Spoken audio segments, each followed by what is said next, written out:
Let me give you a little background in how Smith-Madrone got started. Um, I was a undergraduate at Berkeley in the '60s, and found out I was a little unusual in that I enjoyed wine more than beer, especially as a freshman football player and a rugby player at Cal. So that was a little weird. And then I worked in the wine shop for a couple 2 years anyway, is in my senior year, uh, and kind of got bit by the wine bug. And as a senior, I took a class out at UC Davis. I could do that. There's a program called being an intercampus exchange student. So I applied for the class. They let me in. I went out there and took it, and said, why not try to do my master's work out there? Uh, and so when I graduated from Berkeley, I applied for UC Davis grad school in viticulture and enology and was admitted. As I like to say, I suspect by a clerical error of some sort. And that started me on the path. I grew up in Southern California. During the summertime, I lifeguarded on the beaches of Santa Monica and got to know a family behind the tower that I worked at for a couple years. And they asked me what I was doing after graduation. I told them I was going to go up to UC Davis and try to get into the wine business. And I know this sounds hysterically funny, and it even does to me now. But they said, well, if you find the property, we've always wanted to own there's a bunch of us who've always wanted to own a winery. We'll finance the damn thing. Well, that was really exciting, but it went nowhere. But it got me on a path of thinking about it. And what you have to understand, in 1970, 69, 70, when I started coming up to the Napa Valley and visiting and getting to know some people, Napa Valley was very different.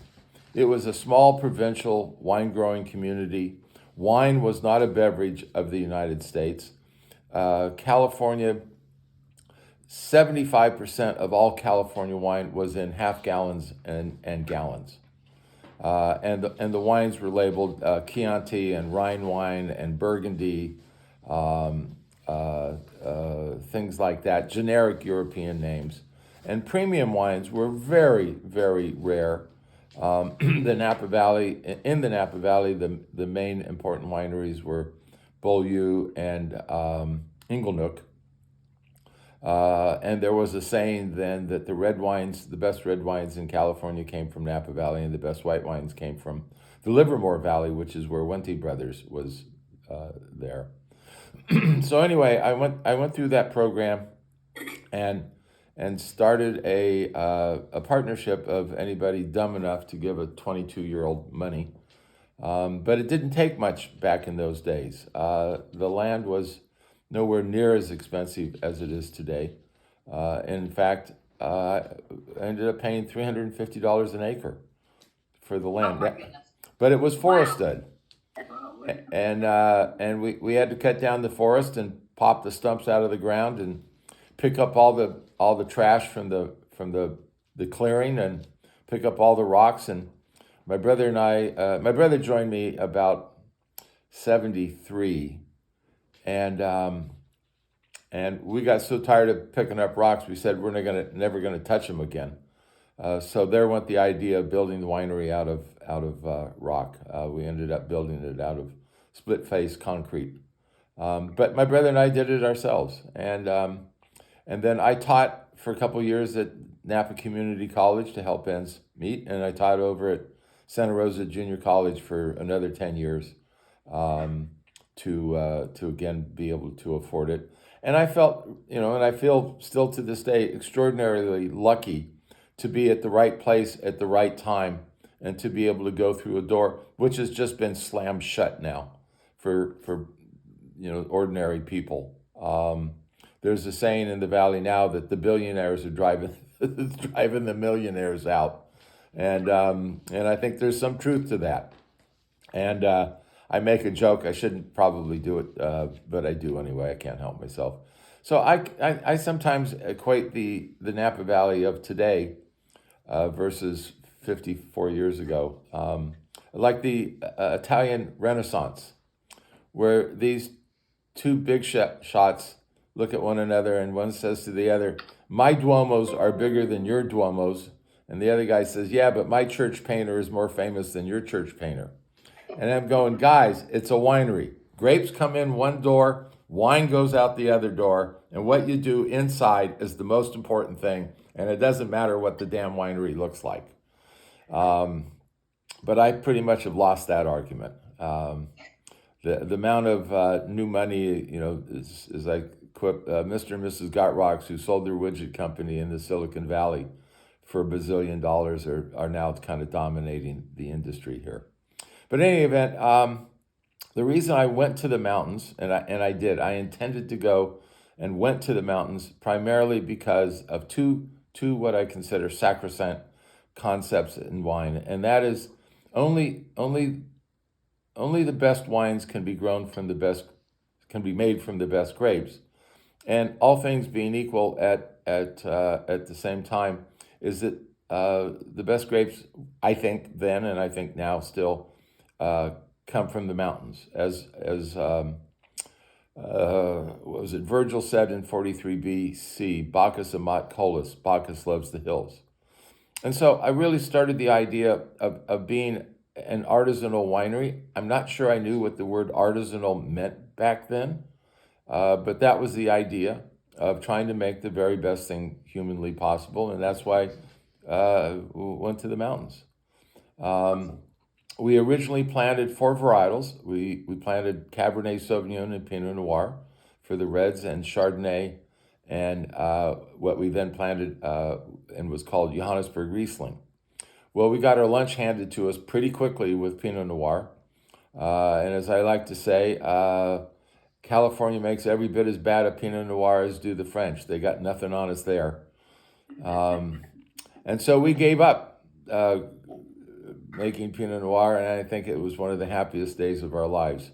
Because it is just, it's a true quest, and I think it mostly ends up in disappointment. But obviously, when Pinot Noirs are great, they're fabulous.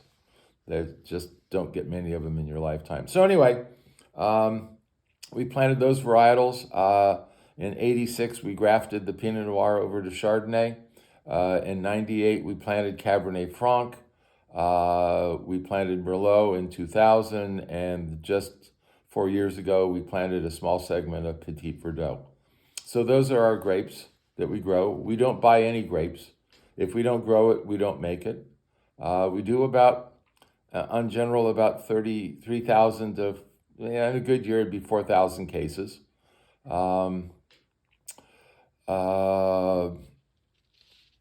We don't always use every gallon of wine that we make. If it can't go into the blend, then we turn around and sell it in bulk to somebody else. Because our goal is to make the best wine possible, and not all the time does everything fit into that slot. And so we have 38 acres in vineyard. The vineyards are dry farmed, which means that only the vines only get what Mother Nature gives them, except if they're young vines. And so I kind of anthropomorphize the vines, and when we plant a young vineyard, we give it everything we can. We give it as much water as we can. We give it as much fertilizer as we think it needs. And for the next 4 or 5 years, we treat it as a youthful vine, a youthful vineyard. And then somewhere, depending on the soil type and how the vines have been responding to all of this, we kind of do it tough love, like empty nesters. You kick the kids out the door and you go have a great life, and they do well on their own. We believe that when you irrigate early on, you want to irrigate a lot of water, as much water as you can, but intermittently. In other words, not every day. We don't want that. We want to have it to where the vine's roots follow the water down into the soil, and they get down there and they look around, they're going, that's great. Now there's a whole bunch of more water down here. So we don't have to irrigate them. And the reason we try to do that is that we're looking for better quality wine. The berries generally, all things being equal, will be smaller, and a smaller berry has a greater skin to juice ratio. And most of the flavors of the grape are in the skin. And so what we don't want is a great big beach ball like thing. We want a little marble like size so that the skin dominates the volume of the crushed grapes. And so, our goal is quality. And kind of like my children, I don't take blame and I don't take credit for their successes and little failures. And we're the same way with the vintage. If Mother Nature is nice to us, then we make nice wine. And if Mother Nature is a little pissed off at us, we don't get such a good thing because, again, we make the wine pretty much every year in a similar fashion. And so we do our best, but we can only do the best that we have as the grapes are produced. And that's all based on Mother Nature. One of the things as a winery, we're a little bit more European-esque in our approach. We believe in good acidity. We believe that balance, complexity, elegance, restraint, those are all good things. I mean, obviously the wine should be hedonistic first and foremost. It should taste good. It should smell good. It should give pleasure. But when you look at those other criterions, those are the things that are important to us. And the California mantra of go big or go home, we find antithetical to the concept of good wine. And we really, don't like that. During the heyday of the Wine Advocate and the Wine Spectator in the 90s, we were kind of out wandering the desert for 40 years because those weren't the kind of wines that we thought were good.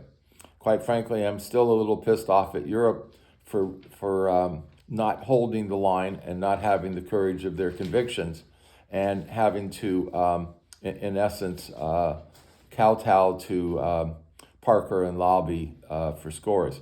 We will not make wine for scores. We like good scores, but we will not do anything to increase the opportunity to get scores.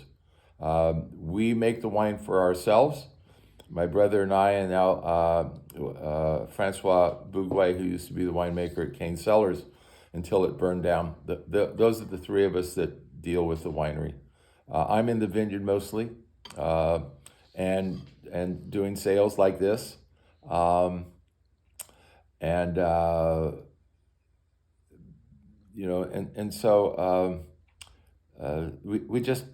we won't do that. We think we have a good palate. We constantly are tasting other people's wines. We want to make sure that we don't get into what's called a house palate, where everything you make you think is wonderful. And so we're challenging on kind of all of those cylinders, and we pretty much like everything that we do. The Riesling is a dry style. There's a couple of firsts for us with the Riesling. In 1979, the Wine Institute asked us to donate a couple of cases of wine, so we gave them 2 cases of Riesling, and they shipped it to France, to Paris, to the ambassador, the U.S. ambassador to France, and they held a big tasting. And we don't really know this for certain, but we suppose that what happened is that after that tasting, the Wine and Food magazine, Go Mio, scarfed up all those leftover bottles and entered them into what turned out to be the very first international wine judging with international wines from all over the world. It was open to wines from all over the world. And it was called the Wine Olympics. And unbeknownst to us, again, we didn't know we'd been entered, but we won the German wine division. So we were number 1, and Schloss-Vollrads was number 2. So that was pretty cool. And then another important thing that we've done with Riesling is that, as I mentioned to you, I taught over at Santa Rosa Junior College, and at the end of my classes, every year we taste a lot of wine. And I'd always say, look, California needs to stand on its own 2 feet. We should not be using European place names. Barefoot Bynum had just come out with that label. And I said, look, that's the way California should be moving. It was using proprietary names to call things what they want. And then I would pull out our Johannesburg Riesling. And I'm going, oops, that doesn't make a lot of sense. So the next morning, I remember I said to my brother, what do you think about shit canning Johannesburg Riesling and just going to Riesling as the varietal name? And he said, yeah, let's do it. So that put me on a quest for 6 months of coming into how can I say it nicely, battle with the BATF, Bureau of Alcohol, Tobacco, and Firearms. And they said, well, if you don't want to use Johannesburg Riesling, you can use white Riesling. That's approved. And I said, no, I won't do that. And they said, we don't like to be told what you're not going to do. And I said, well, too bad. White Riesling is redundant. There is no red Riesling. There is no other country in the world that doesn't call Riesling by its true name, which is Riesling. So actually, after 6 months of, this is before the internet, so with phone calls and letters, they finally gave me Riesling as we were the first winery in America to call Riesling by its true name, which is Riesling. White Riesling, I think, is still available. It's still redundant. It's still wrong. BATF should not allow it, but they do. So let's just kind of go through the 4 wines that we make. First I bring up is the 2019 Chardonnay. The wine is harvested fairly ripe at around 24 degrees Brix. As I like, and that's percent sugar. Brix and sugar, more or less the same thing. And we bring it in. We don't do anything, too magical in the beginning. It's brought in. We run it through a destemmer. It's pressed off and we settle, and then we start fermenting it and put it into barrels. And let me also say, we use the Center Forests of France's oak. These are from the forests of Trancé, Allier, and Nevers.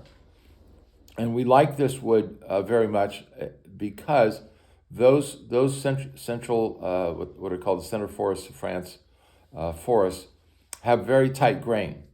And as such, the tight grain doesn't express the oak very much. When we started, we used Limousin. Limousin is an area down by the Girondine River, just north of Bordeaux. Good soil, warmer weather, the oak trees grow much faster, and the rings are further apart, and the oak expresses itself much faster than does the tighter grained oak. So that's what we do there, and then once fermentation is over, we open up the barrels twice a week and we stir the lees for about 4.5, 5 months. Then we let it all settle down, and then we bottle somewhere in early August. We hope to have a place, get a placeholder for a bottling date there. We bottle with a machine that it comes around. It's called Brian Mobile Bottling.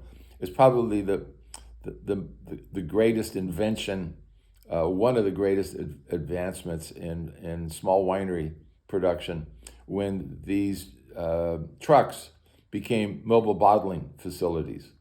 So in the old days, it was, and put the label on the bottle, and it never went on straight. Finger, because of the glue from the label, we had glue all over the thing. So having these mobile bottlers was a fantastic improvement for us. And we can run at 90 bottles a minute. It's really just fabulous. So the Chardonnay, again, we like good acidity. I particularly love the 2019 Chardonnay because it's elegant and delicate. It's all the things that most California Chardonnays are not, which are those kind of European ideas of what a wine should be. The 2019 Cabernet Sauvignon is mostly Cabernet. There's a little bit of Merlot in it. There may be even a little bit of Cabernet Franc. I can't remember at the moment. If you go on our website, everything I'm telling you today is somewhere on the website.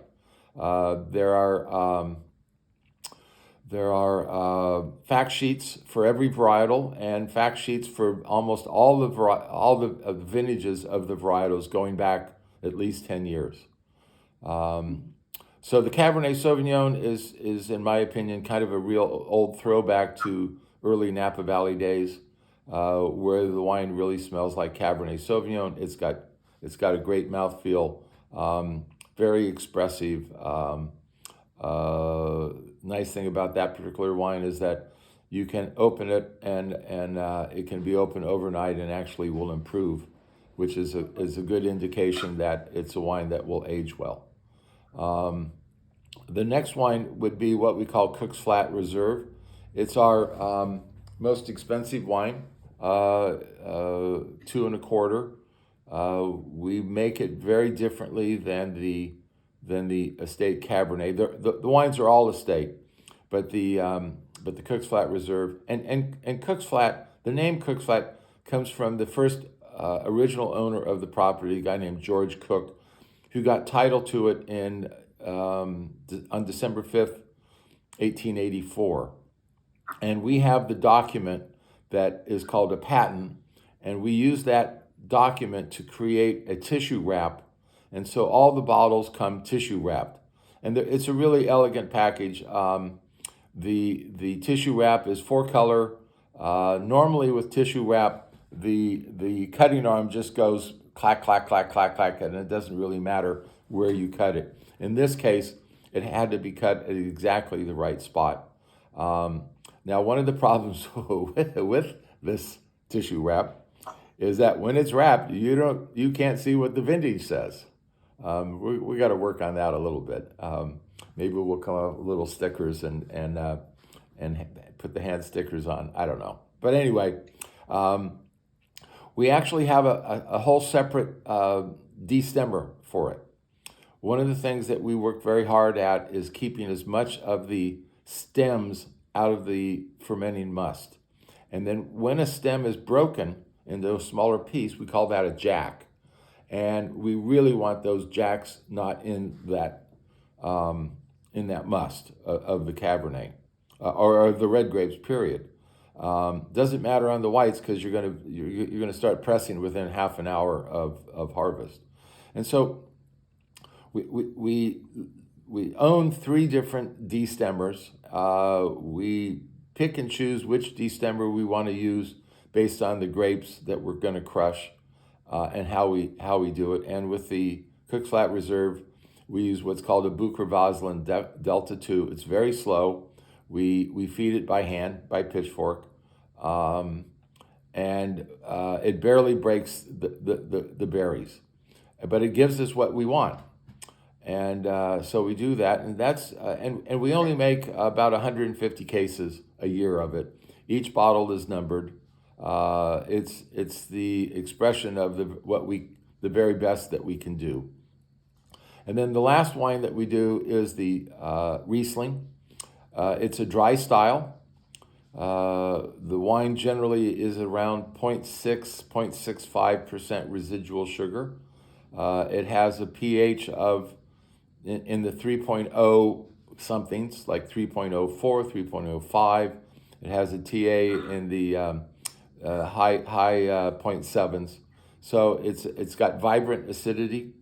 It's a terrific wine. It goes with I believe it really goes with more things than any other wine out there.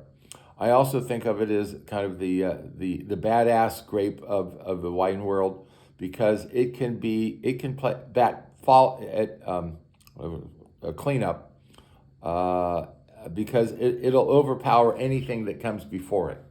It used to be when we would taste the Chardonnay, then the Riesling, then the Cabernet, or whatever red wine, and it's hard for Cabernet to be tasted after Chardonnay, Chardonnay's not so bad, but after Riesling. But the flip side, having Riesling follow Cabernet is fine because ultimately Riesling is so powerful as a varietal.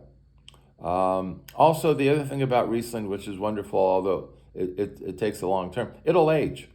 It'll age 15, 20 years, and it'll be every bit as good as any similar vintage red wine at 15 or 20 years. And so they're marvelous wines. And I think that's kind of a quick thumbnail look at Smith-Madrone. Any comments, questions? Yeah, this is Rusty again. Thank you for joining us. Distribution-wise and wine club. God, you know what? I don't think I've ever known that. We don't have a wine club. We don't do wine clubs. But we do direct to just to be clear, we do direct to consumer sales, but it's not a club. When clubs started, we had so little money that if somebody hit our credit card unbeknownst to us, we're not sure it would have held. So we really didn't like that concept. It was probably dumb of us not to do it earlier, and there's always a push that people say you should do it, but we so far haven't done it. The club concept. Good. Well, I like that. So it was interesting that you said that with the cab that it gets better, like overnight, like it's even better the next day. I think Gabriella was mentioning this to me the other night, that with the sample that we had the other day, she had sampled a few days later after having it, and she said it was amazing. And Gabriella, I don't really want to steal your thunder, but she was just raving about how beautiful it was, days later. Yes. Yeah, it really was. It was a lot smoother, and I can't remember the words I used to describe it when I was on the phone with Christy last night. Really just peppery, peppery in the beginning, and then just became so.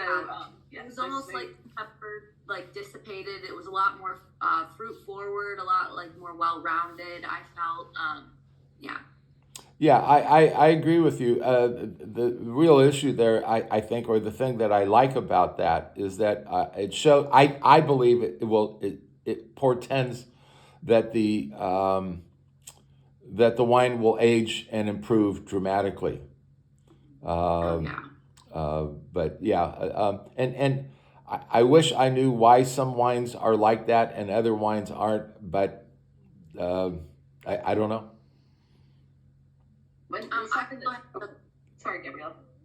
Oh, sorry. I also had a question. We brought your Cook's Flat to a few customers, and one was asking about, I guess your brother may have managed some 80s hair bands. So I know Janet was a little curious to learn more about that, because it's a great story for when you're selling, Hair bands? I'm completely lost. Okay. No, he was wrong. Was that a customer that thought that he used to be in a big hair band? Yeah, that his brother managed hair bands or something in the 80s. Hair bands. Oh, you mean the musical? Yeah, like a big like the big rock 1980s bands. The big No. If he's famous for anything, and it's not very famous, he's a croquet player.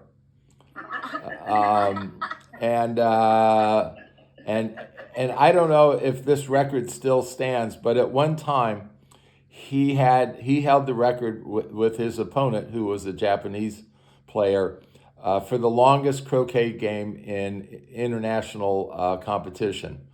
It went for over 8 hours. Wow. And my brother finally won. All right. To which I said, well, that's great. He goes, no, it wasn't. I played terrible. I should have beat him in 4 hours, not 8. But the croquet group is a pretty fanatical group. It's all in white outfits. A lot of them carry some little things. So if they get their shoe muffed up, they blot it out being white. It's it's not my kind of game. But anyway, Now, I have a question for Christy and for you. Will we be in Florida with this? pardon me? Will we? I never have. I've never really been to the South, except I'm sorry to say this, the airport in Miami, flying in and out. South Carolina. You know, I've been down into as far south as through down to South Carolina. There's a couple. I'm sorry. Has your wines ever been in Alabama? Well, we in Alabama. They were in Alabama? Yeah, I mean we've been with MJ for I don't know 15 years. Yeah, I think it was probably before Dave, probably before you had joined. I think they had worked together in the past. Yeah, I mean, and we have vineyards that are on slopes that are as steep as 34%.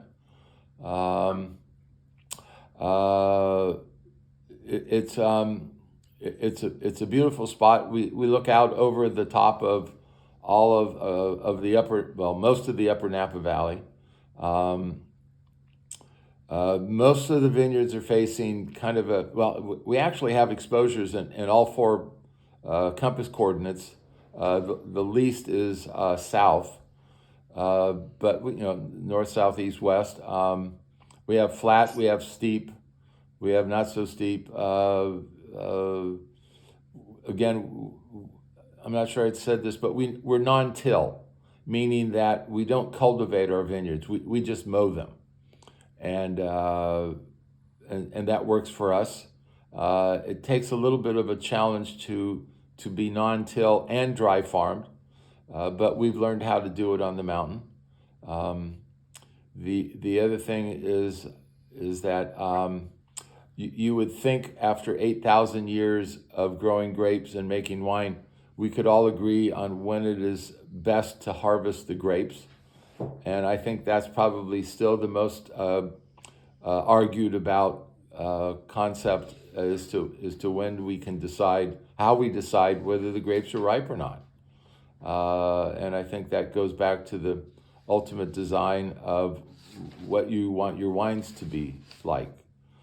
Just yesterday morning, we tasted 2003s, several 2003 Cabernets from the Napa Valley, blind, and one of them was also from Spring Mountain, and the wine was what I would call a classic wine.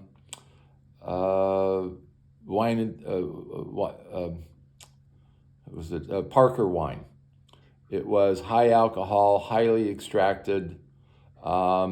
An enormous wine, but there was no there, and while it tasted great, there was no way you could drink the whole bottle if you wanted to, because it just didn't work. It just didn't work for the wine. Didn't work for the consumer. It didn't work with any food, and so all of those things go into the concept of how we try to make wine and how we hope it is used and consumed.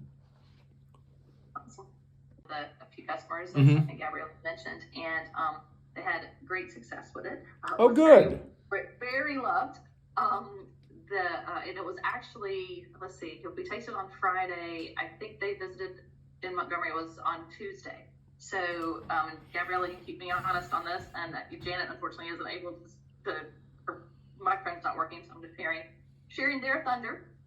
But they had 11 pre-orders. Wow. For the Coast Flat. Now they're individual bottles, but 11, which I thought was fabulous. I mean, they loved it. So I am stunned. That's great. We're like, Yeah, I think it's yoo-hoo. super awesome. Yeah, no. So setting the bar, and it was really, like I said, it was. They opened it on Friday and then tasted it with them on Tuesday, and Janet had shared with me previously that it just the flavor just continued to develop, and was just as beautiful on Tuesday as it was on Friday, with a little different nuance. So I just thought that was exciting and some good news. That is great So, news. we have an order to come very quickly. We will fill it very quickly. Okay, very good. Nice, wonderful. So we're very excited about the just kind of our relaunch and a re kind of energy around these wines, and we're really appreciative of you spending the time with us this morning. Does anyone have any other questions? Pretty unusual and a lot of fun. So we were asked back in November, I think, to enter this judging, and we don't enter judgings much any longer. But it was a friend, and he said if you do that, that would be good. So we sent the wine down, and we got noticed. I don't know, a month or so ago, and this is to the Houston Livestock and Rodeo Show. And I'd never been to Houston before until a week ago, and I had no concept just how enormous this rodeo is. It is all-encompassing. So anyway, it turns out that we were the reserve grand champion for the 2018 Riesling. And I thought, that's great, we won. Well, not being much around the cowboy horse world, I didn't realize that was second. Grand champion is number one. Reserve grand champion, which is what we are, was number two. But that's all right. Awesome. It was still second out of about 3,000 wines. Wow. And the wine, and I'm still trying to get my head around all of this from this auction. They auctioned off a bottle of our 2018 Riesling in a large format bottle with nothing inside of it. And it set a record for $225,000. And okay, so say that again.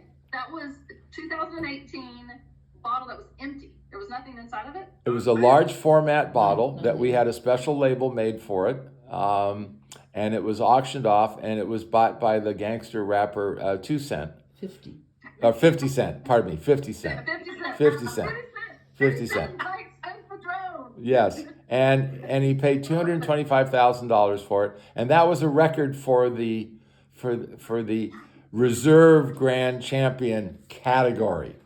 I got to get this all straight. Well, I have to. This has never happened to us before, and I have to gloat just a little bit because they said, well, there's things that come with it. I go, what do you mean? He goes, oh, well, you're going to get a silver belt buckle. I go, what? And then they're going, oh, yeah, and then you get a saddle. And I'm going, a saddle? What am I going to do with a saddle, a Western saddle? My daughter rode English when she was younger. But so anyway, that's all going to get shipped out to us. And now we're going, what do we do with a Western saddle? But at least it has a stand, so we can put it up in the winery and show it off. And I've seen a picture of what they've done in the past. And so these are really highly skilled saddles that are being made, and they're pretty well tricked out. So they're kind of pieces of art. And not I'm sorry, go ahead. You have to buy a horse now. No. I'm done with having horses. During the drought, the cost of hay out here is just phenomenal. But our daughter used to ride. She gentled a Mustang, and she rode a stunningly pretty little strawberry roan Mustang that was 14 4-hands, and he was just a perfect little horse for her. And anyway, it was great. So it's not as though we're not familiar with horses, just not the Western style of horses that are out there. Well, I think that's really a wonderful honor, and I mean, what a great story is that. I'm still trying to get my head around that someone would spend that kind of money for an empty bottle as well. So it's absolutely fabulous, and I'm super proud to be representing your brand. I think this is wonderful. So we're very excited. So thank you again for your time this morning. Does anyone have any other question or comment for Stu? Thank you. You're more than welcome. I really look forward to to our association, and you ever have any questions, just call the winery, get hold of me or my brother or Francois, and we'll answer away. Awesome. Thank you so much. Y'all have a wonderful day ahead. Thank you. You too. Nice meeting you all. Okay. We'll talk soon. Bye. Bye bye.